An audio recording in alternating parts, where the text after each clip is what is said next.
let's understand how we got here. On October 7, Hamas, a terrorist organization, slaughtered 1,200 Israelis, many of them young people who were simply attending a concert. Women were horribly raped. And so absolutely, I said then, I say now, Israel has a right to defend itself. We would. And how it does so matters, because it is also true, far too many innocent Palestinians have been killed. Children, mothers. What we know is that this war must end. It must end immediately, and the way it will end is we need a ceasefire deal and we need the hostages out. And so we will continue to work around the clock on that. Work around the clock, also understanding that we must chart a course for a two-state solution.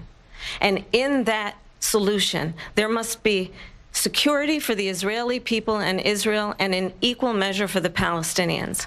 But the one thing I will assure you always, I will always give Israel the ability to defend itself, in particular as it relates to Iran and any threat that Iran and its proxies pose to Israel.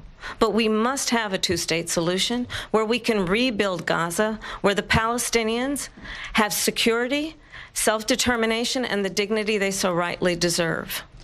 President Trump, how would you negotiate with Netanyahu and also Hamas in order to get the hostages out and prevent the killing of more innocent civilians in Gaza? If I were president, it would have never started.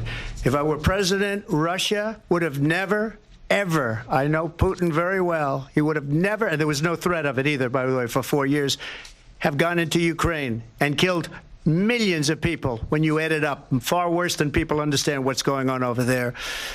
But when she mentions about Israel, all of a sudden, she hates Israel. She wouldn't even meet with Netanyahu when he went to Congress to make a very important speech. She refused to be there because she was at a sorority party of hers. She wanted to go to the sorority party.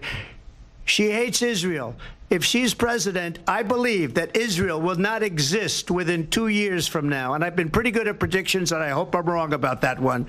She hates Israel. At the same time, in her own way, she hates the Arab population because the whole place is going to get blown up. Arabs, Jewish people, Israel will be gone.